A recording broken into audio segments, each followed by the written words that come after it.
સમસ્ત દરજી સમાજના સ્નેહ મિલનના આ કાર્યક્રમમાં મંચ પર બિરાજમાન આપણા અધ્યક્ષ આદરણીય વિનુભાઈ પીઠડિયા, મારી સાથે આ સભામાં પાર્ટીના આગેવાન ડૉક્ટર ભરતભાઈ બોગરા, રાજ્યસભાના બે મારા સાથીદારો અહીંયા મારી સાથે છે, શ્રી રામભાઈ મોકરિયા, શ્રી કેસરીસિંહ દેવજી, આપણા સંસ્થાના સ્થાપક આદરણીય તનસુખભાઈ પીઠડિયા, પ્રમુખ શ્રી જેપી ધામેચા, મધુસૂદનભાઈ પરમાર, ભરતભાઈ દુદકિયા, હર્ષદભાઈ ગોહેલ, સુરેશભાઈ મકવાણા, દીપકભાઈ પીઠડિયા, એજી પરમાર, નિરંજનભાઈ સોલંકી તથા સમસ્ત દરજી સમાજના પ્રમુખશ્રીઓ, ટ્રસ્ટીશ્રીઓ, અમારા ધારાસભ્ય ભાઈ શ્રી રમેશભાઈ, મંચ પર બિરાજમાન સમાજના, પાર્ટીના સૌ આગેવાનો, વિશાળ સંખ્યામાં ઉપસ્થિત આપ સૌ ભાઈઓ અને બહેનો, હું કોઈ ફોર્માલિટી વગર સીધો માઇક ઉપર આવી ગયો એટલા માટે કે 10 વાગે પાછું શટર પડી જાય છે, એટલા માટે આપ સૌને મારા જાજાથી જય ગોપાલ. આટલી વિશાળ સંખ્યામાં સમસ્ત દરજી સમાજે એકત્રિત થઈને સ્નેહ મિલનનો આ સુંદર કાર્યક્રમ યોજ્યો અને એનો સ્નેહ રાજકોટ લોકસભાના ઉમેદવાર તરીકે મારી ઉપર વરસાયો એ માટે હું સમસ્ત સમાજનો આભારી છું. અમારી માતાઓએ અમારી ઉપર પુષ્પવૃષ્ટિ કરી અને એમના આશીર્વાદ અમને આપ્યા, એ માટે એમનો પણ માતૃશક્તિનો આભાર માનું છું.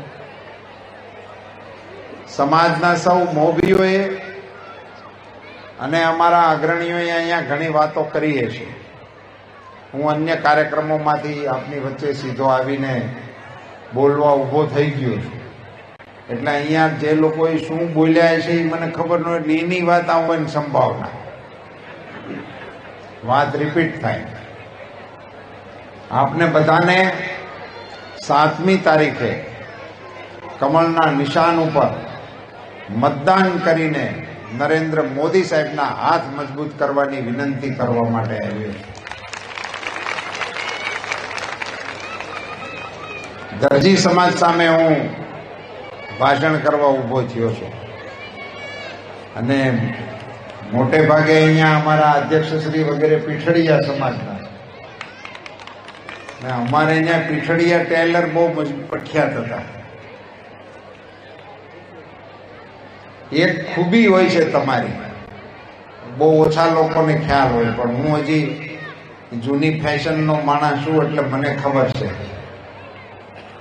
ગાજ તમે કરો અને શર્ટ હોની બનાવે, પણ ફિટિંગ કોઈ દી બેમાંથી એક કોઈની વચ્ચે કોરસ્પોન્ડન્સ ન હોય તો ફિટ જ આવે.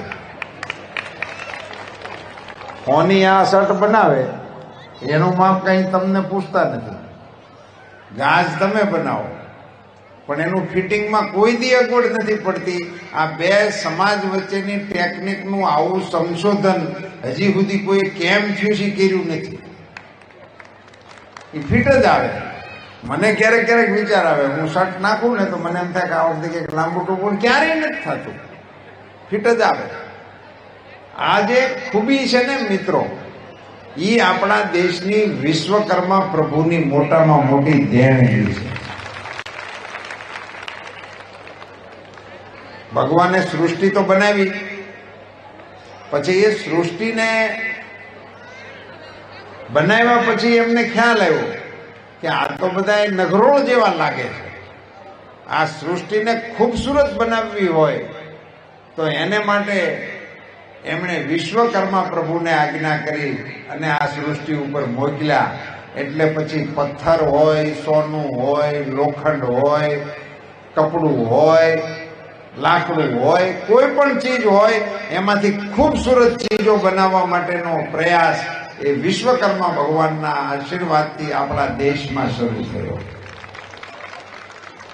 મારે આ દરજી સમાજના સંમેલનમાં ખૂબ ગૌરવપૂર્વક કહેવું છે કે ભગવાન વિશ્વકર્માના નામને ભારત સરકારને ચોપડે ચડાવવાનું કામ આપણા આદરણીય પ્રધાનમંત્રી શ્રી નરેન્દ્રભાઈ મોદી સાહેબ. હજી સુધી કોઈ સરકારી ચોપડે કોઈ ભગવાન નથી આવ્યા. પહેલા વહેલા ભગવાન આવ્યા ને એ વિશ્વકર્મા આવ્યા. તો ભારત સરકારના ચોપડે જો વિશ્વકર્મા પધાર્યા હોય તો એની અસર મતદાનમાં આવવી જોઈએ કે ન આવવી જોઈએ? આવવી જોઈએ. વિશ્વકર્મા સમાજોએ આ વખતે 100% મતદાન કરવા માટેનો સંકલ્પ કરવો જોઈએ. 100% મતદાન. 80%, 90%, 95% એવું નહીં. 100% મતદાન આપણે કરવું. જ્યારે આપણા ઈષ્ટના નામ સાથેની કોઈ યોજના સરકાર બનાવે અને આટલા વર્ષો પછી સરકારે આ નોંધ લીધી, મોટી વાત છે. નહીંતર આપણા આ બધા સમાજો મહેનતુ સમાજ હતા. એ પોતાની મહેનતથી સુખી થતા હતા. એને સરકારને કઈ લેવા દેવા નહીં. પોતે મહેનત કરે, પોતે કુશળ કારીગરો, પોતાની હાક, પોતાની શાખ, એના ઉપર એનો વ્યવસાય હાલે ને આટલો મોટો સમુદાય એને સરકાર હારે કઈ લેવા દેવા નહીં. પહેલી વખત આપણા પ્રધાનમંત્રી શ્રીએ એમને સરકારની સાથે જોડી અને ભારતની વિકાસ યાત્રાના ભાગીદાર બનાવવા માટેનો સંકલ્પ કર્યો છે. એનો પ્રતિસાદ આપણે મતદાનની અંદર દેખાડવો જોઈએ. યોજના વિશે તમે જાણતા હશો અને અત્યારે કઈ એ યોજના વિશે સમજાવવાની મને બહુ આવશ્યકતા નથી લાગતી. પણ પહેલી વહેલી એવી યોજના બની કે એની ટ્રેનિંગ આપવામાં આવશે. અદ્યતન ટેકનોલોજી સાથે જે તે વ્યવસાયને જોડવામાં આવશે. દુનિયાની અંદર જે લેટેસ્ટ ટેકનોલોજી હાલતી છે એના પ્રયોગોની સાથે આપણા જુવાનોને, દીકરા દીકરીઓને જોડવા માટેનો પ્રયાસ કરવામાં આવશે. એની ટ્રેનિંગ આપવામાં આવશે, એની કીટ આપવામાં આવશે અને ટ્રેનિંગ આપતી વખતે પણ એને ભથ્થું આપવામાં આવશે. કારણ કે મોદી સાહેબને ખબર હતી કે આ કોઈ કામ વગરના બેરોજગાર લોકોનો સમૂહ નથી. આ તો પોતાની મેળે રોજગારી ઊભી કરવા વાળા અને બીજાને આપવા વાળો સમૂહ છે. એટલે એ ફ્રી ન હોય. એટલે એને તમે ટ્રેનિંગમાં મોકલો તો એનો ધંધો બંધ થાય. એટલે એને ટ્રેનિંગ વખતે પણ ભથ્થું આપવા માટેનો નિર્ણય થયો છે. અને ટ્રેનિંગ અને ભથ્થું પૂરું કર્યા પછી એને લોન આપવામાં આવશે. અને એક વખત એ લોન ભરપાઈ કરે એટલે લોન એક્સટેન્ડ થતી જશે, વધતી જશે, એની ક્ષમતા વધતી જશે. ભારત સરકાર સાથે આવા સમાજોને જોડી ભારતના અર્થતંત્ર સાથે આવા મહેનતકશ સજ્જનોને જોડવા માટેનો પહેલી વખત આઝાદી પછી પ્રયાસ થયો છે. મિત્રો, એના માટે એક વખત મોદી સાહેબને ધન્યવાદ સાથેની તાલીઓથી આપણે વધારવા. મિત્રો, આપણે નગરની અંદર રહેવા વાળા લોકો છે એટલે આપણને ખ્યાલ છે. ફૂટપાથ ઉપર ખુમચા લઈને સિંગ ચણા વેચતા હોય, ભેળપુરી વેચતા હોય, પાણીપુરી વેચતા હોય, નાના મોટા બૂટ ચપ્પલને હમા કરવાનું કામ કરતા હોય. આવા નાના નાના માણસો હજારોની સંખ્યામાં કામ કરતા હોય છે. એને રેડી પટરી વાળા કહે છે. મિત્રો, આ દેશમાં કોઈ સરકારે કોઈ દિવસ એના માટે વિચાર જ નહોતો કર્યો. એને રોજનું હું તો રોજ ને રોજ એને કોક ને કોક દંડા આવીને ધકે. અહીં કેમ બેઠો છો? કા ઘરવાળા ધકે, કા કોકને હલાણમાં તકલીફ થતી હોય ઈ નડે, પોલીસ વાળા આવીને એને ઠપકો આપે, મ્યુનિસિપાલિટી વાળા આવીને એને કનડે. આ લીમડા હેઠેથી ઓલા લીમડા હેઠે, ઓલા લીમડા હેઠેથી ઓલા ઘર હેઠે ફર્યા રાખે ને એનું રોજગાર હાલ્યા રાખે. હાવ આકાશી રોજી. મિત્રો, આ લોકોને પણ લોન આપવા માટેનો નિર્ણય નરેન્દ્રભાઈ મોદીએ કર્યો. એને લોન આપવાનો નિર્ણય કર્યો. એના કાગળો બેંકમાં મીંડ્યા જવા. તો બેંક વાળાએ લખી દીધું આને કેવી રીતે, આને તો આજ અહીં બેઠો બપોર કેડી બીજે પરામ બીજો જાય, એને અમારે ક્યાં ગોતવા જવું? એ જમા કોણ કરાવશે? આની ગેરંટી શું? એની પાસે તારણમાં મૂકવાનું કઈ હોય નહીં, લારી હોય, રેકડી હોય કે સાયકલમાં હોય. ઈ ગીરો શું મૂકે બેંકમાં? બેંક વાળાને તો કઈ અડાણે ન મૂકવાનું હોય, તેને પૈસા દેવાની મજા જ ન આવે. નરેન્દ્રભાઈ મોદી સાહેબે બેંકોને આદેશ આપ્યો કે માણસો નાના છે, એની દાનત ખરાબ નથી, એનો ગેરંટર હું બનીશ અને તમે એને લો. સાહેબ મને કહેતા ખુશી થાય છે કે અબજો ને કરોડોની લોનો લેવા વાળા એ ક્યાંક બેંક આરે ધોખાધડી કરવાના નિર્ણયો કર્યા છે, પણ અમારા આ નાના લોકો જેમણે 10,000 થી શરૂ કર્યું, 25,000, 50,000, લાખ આવી લોનો આ લોકોને પુષ્કળ પ્રમાણમાં આપવામાં આવી. સાયકલ હતી એને કોકે રિક્ષા કરી, ફ્રીજ લીધું, નાના મોટા સાધનો કરીને પોતાનો વ્યવસાય વિકસાવ્યો, પણ એક પણ જણાએ બેંકના રૂપિયા ખોટા કર્યા છે એવી હજી ફરિયાદ નથી. આ નિર્ણયો કેવા નિર્ણયો! મોદી સાહેબ અંગેની અનેક વાતો ચાલે છે, પણ એમાં આવા અગત્યના નિર્ણયોની ચર્ચા બહુ ઓછી થાય. સાહેબ ના જનધન એકાઉન્ટો ખોલાવવાનો નિર્ણય આવ્યો. સાહેબ કે આ બધાને ગરીબ લોકોને બેંકની સાથે જોડવા જોઈએ. તો તે અડધા તો સમજ્યા જ નહીં, જેને પૈસા ન હોય એને બેંક કરે શું કામ હોય, અને જોડ્યા. તો અમે બધાએ નીચે કોશિશ શરૂ કરી, બધાને જોડાવો, બેંકમાં બધાના ખાતા હોવા જોઈએ. તમે લઈ ગયા બધા. બેંકમાં બેંક વાળાએ કીધું કે આમાં 100 રૂપિયા ખાતામાં રાખવા પડે, 100 રૂપિયા આપો એટલે ખાતું ખોલી દે. તો એ કે અમારી પાસે 100 રૂપિયા તો કોઈ દી આવ્યા જ નથી. પાછા ગયા તો ઊંધી વાતો શરૂ થઈ કે આ ભાજપ વાળા બેંકમાં ખાતા ખોલાવવા લઈ જાય, પણ ખાતા બધા ખોલતા નથી, કે પછી આપણને ના પાડે છે, કે ધક્કા ખવડાવે. આ વાત અમે મોદી સાહેબને ધ્યાને મૂકી કે સાહેબ આ 100 રૂપિયા આ લોકો પાસે તો છે નહીં, તો એને બેંક એકાઉન્ટમાં કેવી રીતે ખોલાવવા? આખી દુનિયામાં અને રિઝર્વ બેંકમાં એવો કોઈ નિયમ નથી કે જેના બેંક એકાઉન્ટમાં 100 રૂપિયા ન હોય એને ખાતું ખોલાવી દેવાય. નરેન્દ્રભાઈ મોદી સાહેબે બેંકોને હુકમ કર્યા કે જનધનના એકાઉન્ટ 0 બેલેન્સથી પણ ખોલી દો. આજે ખાતા ખોલી દીધા. 50 કરોડ જનધન ખાતા ખોલાણા. 50 કરોડ. કેટલાક દેશની વસ્તી નથી એટલા નવા બેંક એકાઉન્ટ મોદી સાહેબ આવ્યા પછી ખોલાણા. અને આજે હું તમને રાજકોટ લોકસભાના ઉમેદવાર તરીકે આપની વચ્ચે ભાજપની અને મોદી સાહેબની સરકારની વાત કરવા માટે આવ્યો છું, ત્યારે મને કહેતા હરખ થાય છે કે જે બેંક એકાઉન્ટમાં 100 રૂપિયા મૂકવાના જગ્યા નહોતી જેની પાસે, એવા 50 કરોડ એકાઉન્ટની અંદર અત્યારે 2 લાખ કરોડ રૂપિયા પડ્યા છે.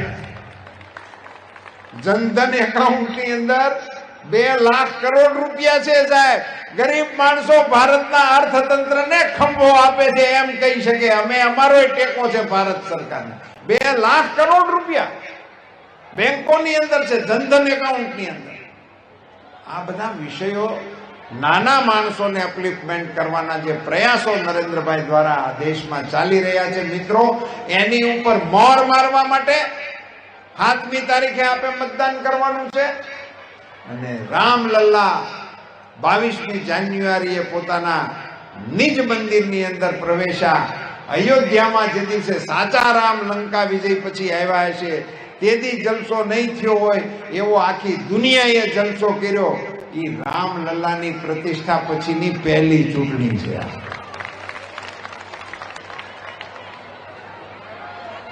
અને રામલલ્લાના મંદિરનું નોતરું મળ્યું હોય અને નોતરું મળ્યા કેડે ન ગયા હોય એનો હિસાબ કિતાબ થવો જોઈએ કે ન થવો જોઈએ?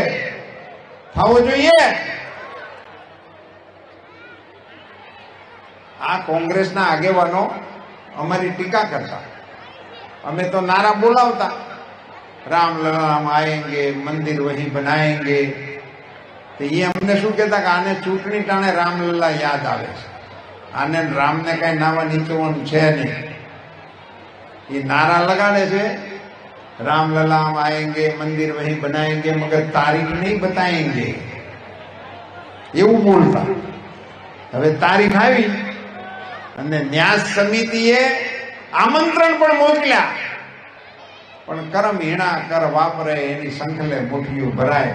રામ મંદિરનું નોતરું સ્વીકારી ન શક્યા, મંદિરે જઈ ન શક્યા. મને એમ સમજાતું નથી કે હું કામ નથી ગયા, રામ મંદિરે શું કામ નથી ગયા. રામલલાની પ્રાણ પ્રતિષ્ઠાની અંદર આખા હિન્દુસ્તાનમાંથી જનતા ઉમટી પડી હતી, પણ ખાલી કોંગ્રેસીઓ ન ગયા. આવી સ્થિતિમાં આ ચૂંટણી આવી છે મિત્રો. ત્યારે 7મી તારીખે સપરિવાર માતાઓ બહેનોની આટલી પ્રચંડ હાજરી છે અહીંયા. આપને બધાને મારી વિનંતી છે કે 7મી તારીખે ગીત ગાતા ગાતા મતદાન કરવા સમૂહમાં નીકળો, એવી યોજના બનાવો. ઉત્સવનું વાતાવરણ આપણે ખડું કરી શકીએ. અને શરણાઈના સૂર સાથે અગર એક મોહલ્લામાંથી 25-50 બહેનો સાથે નીકળે તો ઈ વિડીયો જો વાયરલ થાય ને તો લાઈનો લાગી જાય, મતદાન માટેનું વાતાવરણ ફરી જાય. આખું ઉત્સવ જેવું વાતાવરણ બની શકે. એ કામ પણ માતાઓ બહેનો કરી શકે. અને આ પ્રકારે મતદાન કરવા માટે નીકળશો, હા પાડો છો તો હું અમારા આગેવાનોને કહું છું કે જે બહેનોએ હા પાડી છે ને એના બૂથની સામે આ વિડિયા વાળા મોકલજો, અને ઈ વિડિયા વાયરલ થાય તો દિલ્હીમાં બેઠા બેઠા નરેન્દ્રભાઈ મોદીને ખબર પડવી જોઈએ કે અમારો દરજી સમાજ મેદાનમાં ઉતર્યો. આપ સૌએ આટલી ગરિમાપૂર્ણ કાર્યક્રમની ઉપસ્થિતિ દર્જ કરી, આટલી મોડે સુધી બેસીને અમારી સભાને સમર્થન આપ્યું, એ માટે હું સમસ્ત દરજી સમાજના પ્રમુખ શ્રી સહિત એની સમગ્ર ટીમનો આભાર માનું છું. આપ સૌને ધન્યવાદ આપું છું. ભારત માતા કી અબ કી બાર फिर एक बार मोदी है तो धन्यवाद.